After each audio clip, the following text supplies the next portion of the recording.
Olá, queridos, a paz do Senhor Jesus, tudo bem? Como é que vocês estão aí nesses tempos de quarentena, de recolhimento? Estamos aqui em casa também na mesma situação. Estamos todos em casa.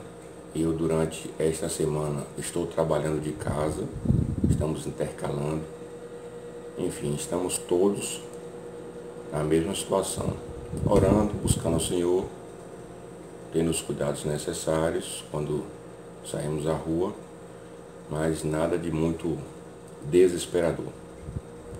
Queridos, eu queria compartilhar com vocês uma palavra que veio à minha mente esta semana, que lembra muito o que nós estamos vivendo agora com relação à ausência do templo.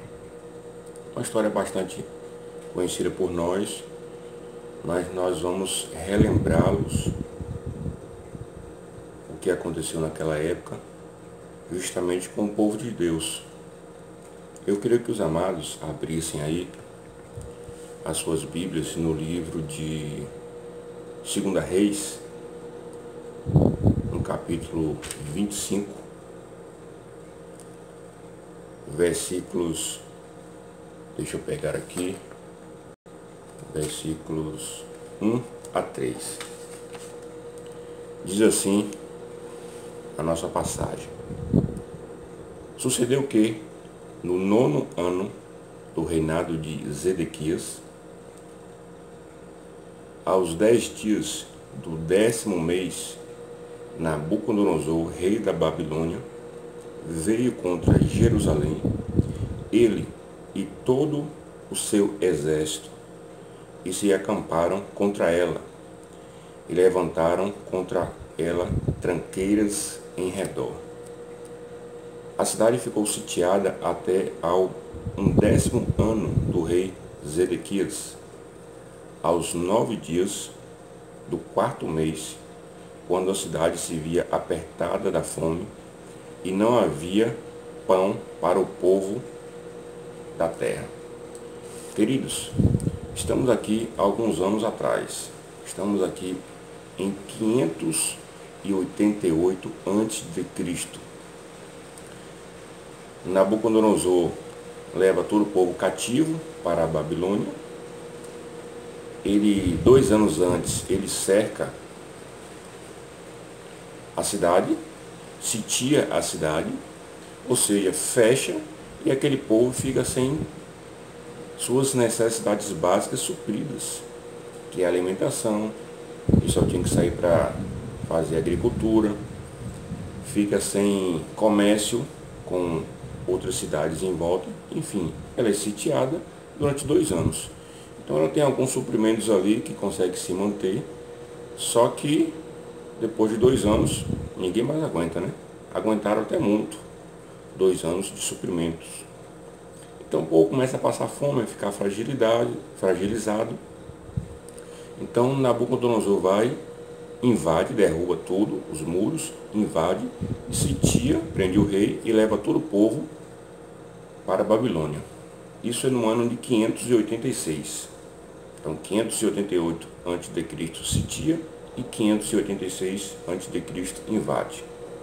Pois bem, essa história nós já conhecemos de cor salteado.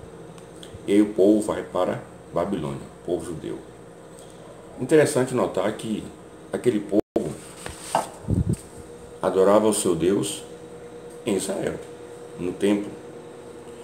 Então toda a sua fé, toda a sua doutrina, toda a sua consciência de religião, toda a sua necessidade de fé, ela estava naquela nação, naquele território, naquele templo.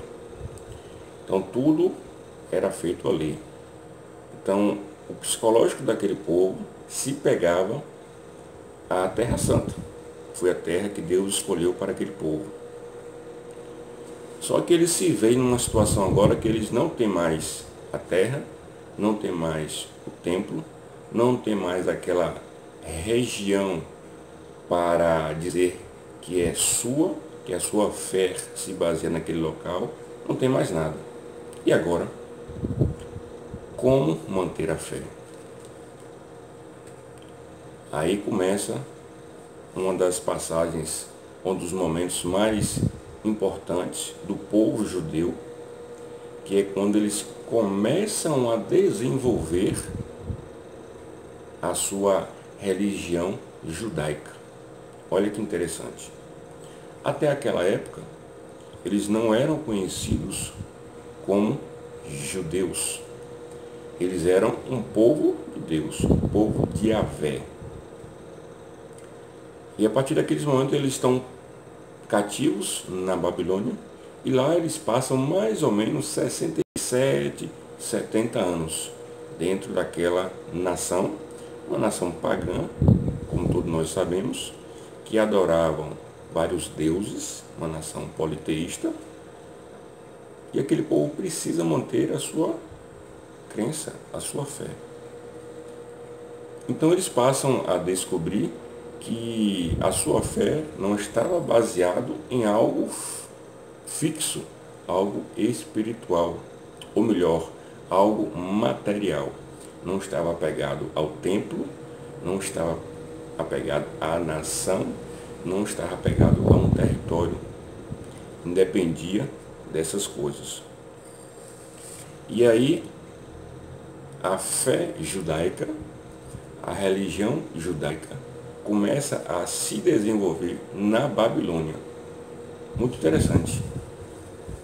O que nós conhecemos hoje de judaísmo, o que nós conhecemos hoje de práticas dos judeus, teve início um período do cativeiro, um período da Babilônia.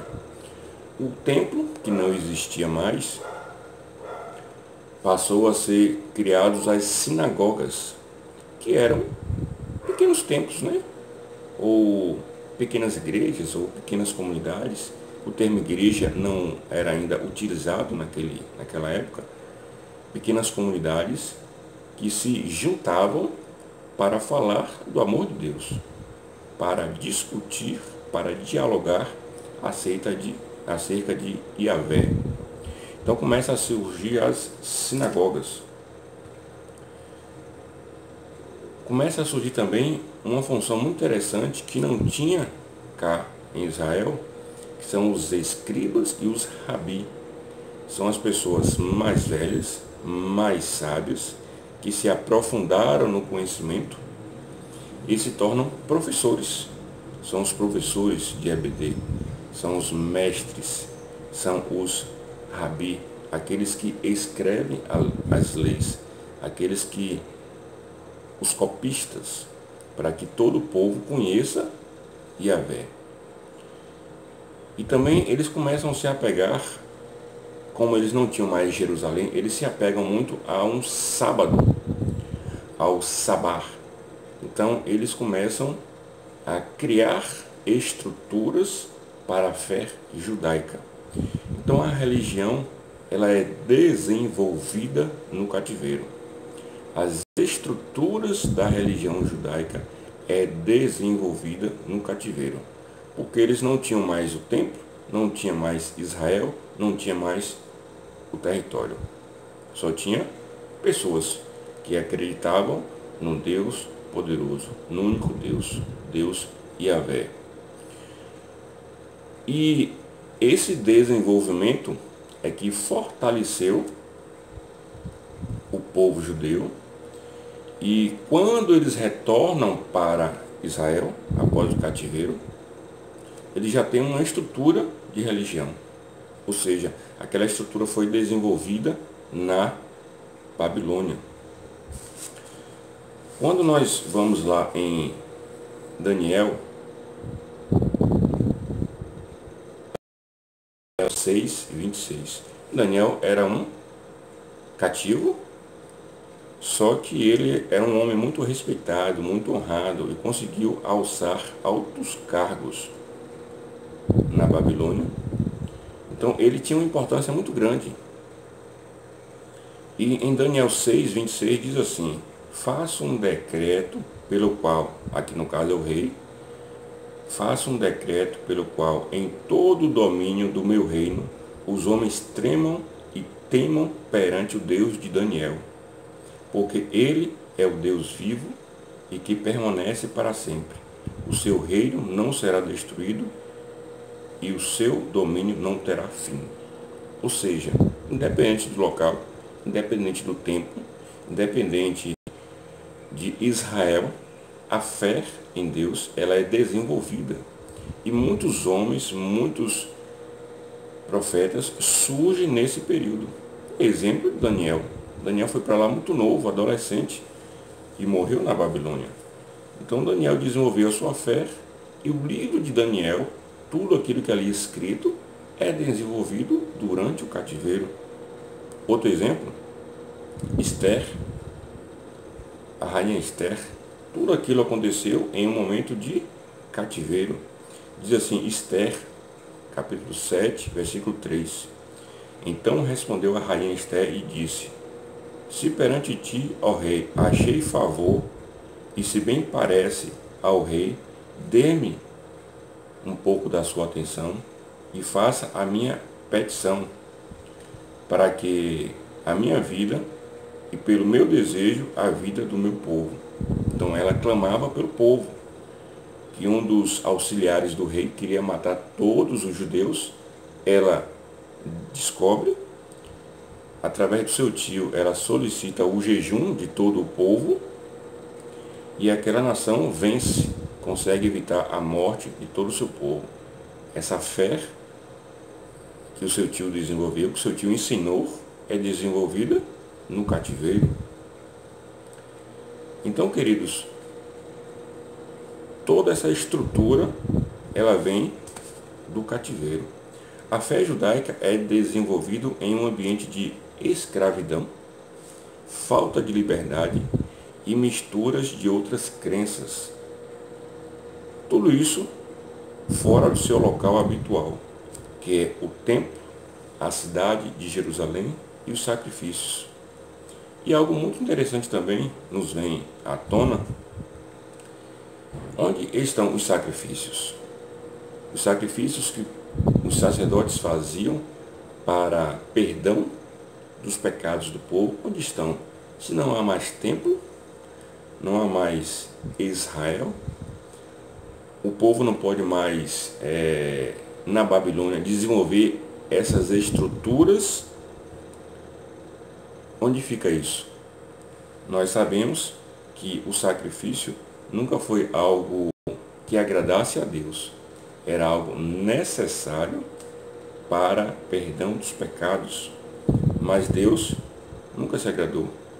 Como vemos lá em 1 Samuel 15, versículo 22, parte B, naquele fato onde o rei Saul vence uma guerra, traz o seu rei para Israel e traz também alguns suprimentos, quando Deus tinha determinado que tudo fosse destruído. O rei, crianças, mulheres e todos os bens eram para ser destruídos. Só que Saul, achando que seria útil para a nação, traz isso para Israel. E Samuel vai lá e repreende. Diz assim, 1 Samuel 15, 22, letra B. Eis que o obedecer é melhor do que o sacrificar, e o atender melhor do que a gordura de carneiros.